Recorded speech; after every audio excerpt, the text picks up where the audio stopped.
세계적인 스타, 성룡을 여러 사람들 앞에서 무릎 꿇게 만든 사람이 있다고 합니다. 유 덕후와 뺨 맞은 사건 때도 잠깐 나왔던 향화광이 바로 장본인입니다. 그날은 홍콩의 유명한 영화 배우인 매연방의 생일 파티 자리였는데 성룡이 무려 1시간이나 늦게 왔다고 하네요. 이에 향화광이 늦게 왔으면 무릎을 꿇고 사과라고 하자 향화광이 눈치를 잠깐 보더니 바로 무릎을 꿇고 사과를 했다고 합니다. 도대체 향화광이 홍콩에서 어떤 위치에 있기에 월드스타들까지 마음대로 좌지우지할 수 있을까요? 더군다나 얼마 전에는 대만 출신의 중화권 국민 여신으로 불리우는 곽벽정을 며느리로 맞았다고 하니 대단한 사람 얘기란가 봅니다. 향화광이 홍콩 암흑 세계의 대부로 통한다는 것은 잘 알고 계실 테니 오늘은 그가 어떻게 홍콩의 대부가 될 수 있었는지 알아보도록 하겠습니다. 그에 앞서 향화광과 그와 친한 홍콩 영화 배우들에 대해서 먼저 알려드릴게요. 먼저 향화광이 전처는 이소룡의 홍콩 애인으로 유명했던 정패였습니다. 1973년 이소룡의 홍콩 애인은 정패의 침실에서 돌연사한 후 정패는 살인자로 오해받아 이소룡 팬들에게 살해 위협을 받게 되는데요. 그로 인해 그녀가 대인공포증으로 힘들어할 때 향화광이 모든 부정적인 소문에도 불구하고 그녀를 아내로 맞았다고 합니다. 비록 그들은 3년 만에 이혼을 하고 말았지만 이혼 후에도 향화광이 정패의 생활비를 지원해주고 있으며 이혼 30년이 다 되어가는 현재까지 한가족처럼 잘 지내고 있다고 합니다. 유 덕화는 향화광을 양아버지라고 부른다고 하는데요. 과거 유 덕화가 사업을 시작했는데 아주 심하게 망했던 적이 있었다고 합니다.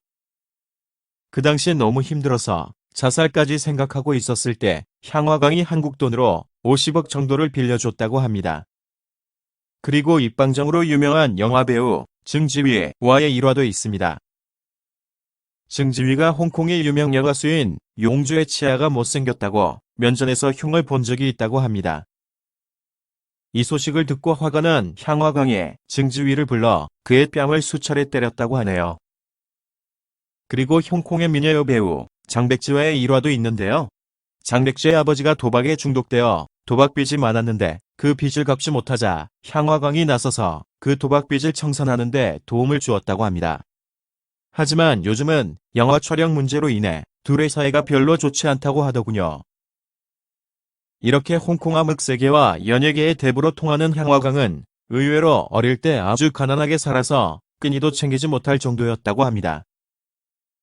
그의 아버지 향전은 과거 국민당 시절 군부에서 홍콩으로 파견된 군인 신분의 스파이였다고 합니다. 그 당시 홍콩이 영국의 지배하에서 상당히 발전된 곳이었기에 세계 각국의 정보를 수집하기에 최적의 장소였기 때문이었습니다.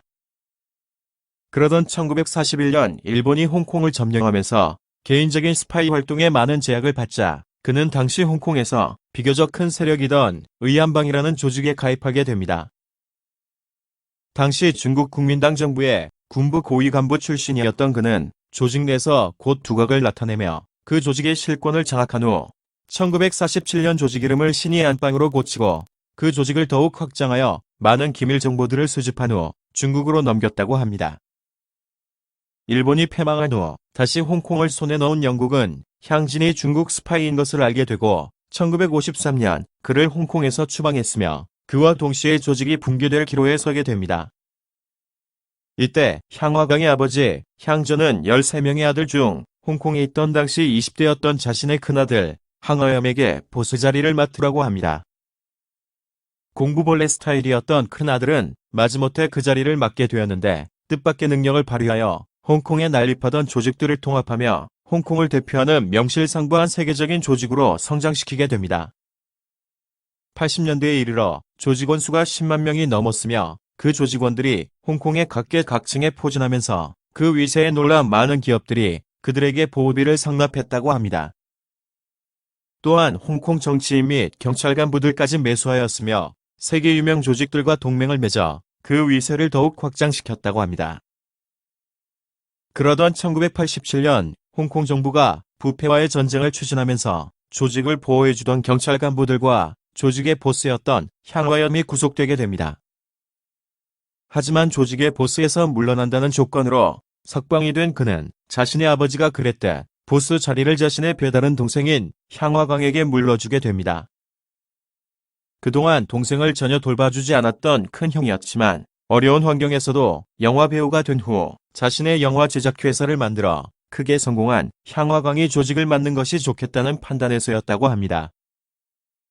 그가 보스의 자리에 오른 후 불법보다는 합법적인 사업으로 조직의 세력을 확장하였으며 1997년부터는 중국과 합작하여 다양한 사업을 추진하고 있다고 합니다.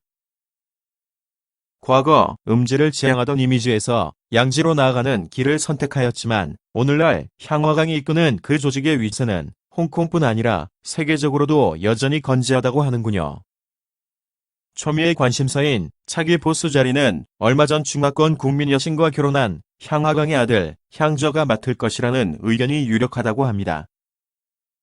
혹시 여러분이 홍콩에 여행가서 우연히 향화강을 만나게 된다면 팬이라고 하면서 먼저 악수를 청해보는 것도 좋을 것 같네요. 시청해주셔서 감사합니다.